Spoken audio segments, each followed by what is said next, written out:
Hey guys, I'm back with another video, and in this video we're going to discuss bass shakers. Have you ever had the desire to have bass that you can just feel, like in your chest? That's typically what people want. When people want bass, they want to feel it. They want it to hit them in the chest.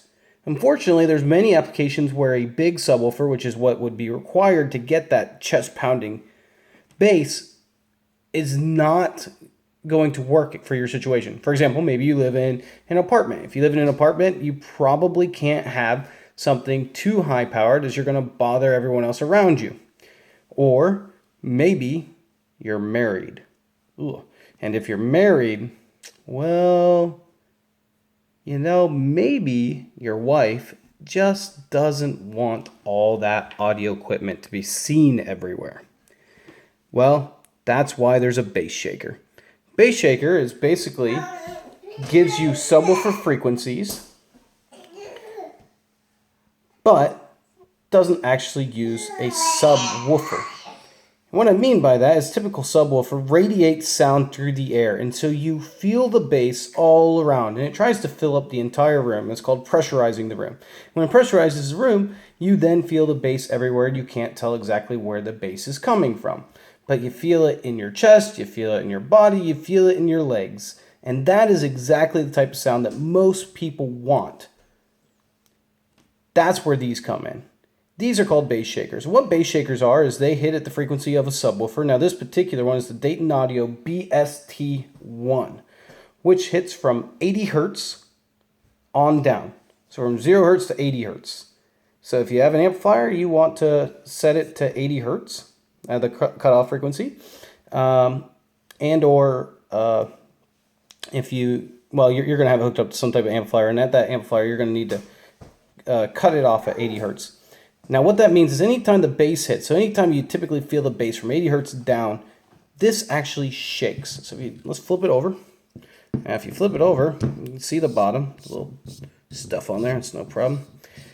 This is a nice pad. And when we plug this in, this actually shakes whatever it's connected to. So what you do is you connect this to furniture. You connect it to chairs. You connect it to couches. Connect it to whatever you're going to be sitting on, okay? And you're going to connect it to the wooden frame somewhere under there. If you need to add reinforcement, you might have to add reinforcement so that it hits where you want it to, like in the butt or in the back. And you're going to hook this up. You're going to hook it up to an amplifier. You might hook it up to like a subwoofer amplifier. Or you might hook it up to something like this, which is just like a Shure amplifier. And then you would run the subwoofer out RCA into this.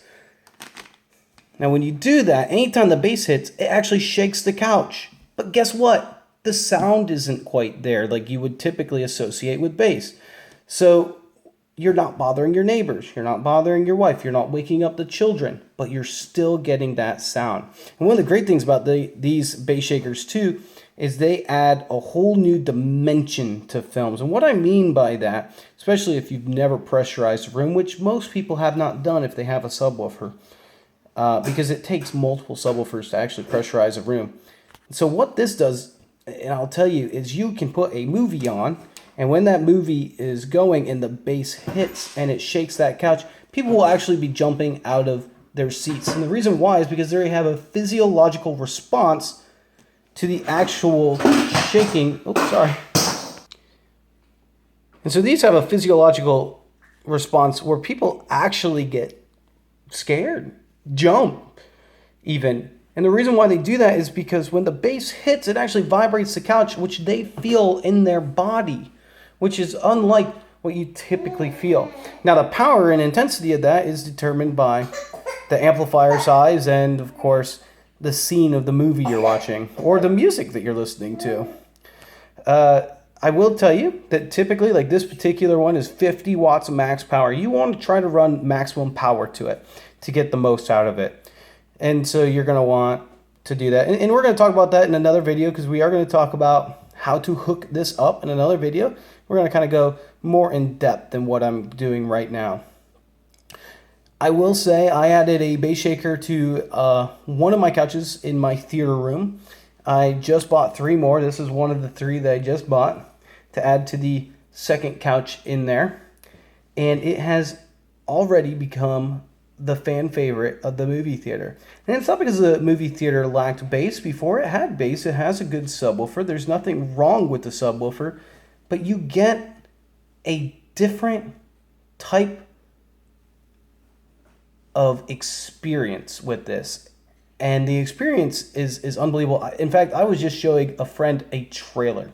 Not just a movie trailer. Nothing major, nothing good. And most movie trailers you would say are, yeah, they're okay. Now, we were watching this, and this wasn't a scary movie trailer or anything, but the bass hit on the couch, and he wasn't expecting it, and it shook the couch, and he just jumped out of his seat. It was actually pretty hilarious. It was really funny. It was really cool to see that, too, that how much power this thing actually has and what it actually does. Now, hey, Jeremiah, that's my son down there.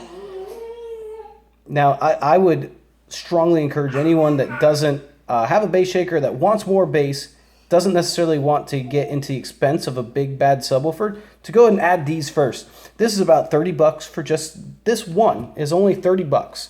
So let's say you wanted to do a big couch, you really wanted to get it to shake, you wanted to add 3 of them. You're looking at $90, and then whatever amplifier you're looking at there. So it's very inexpensive too, especially if you're looking at like a really nice subwoofer. They're $500 plus, and they can get into thousands of dollars.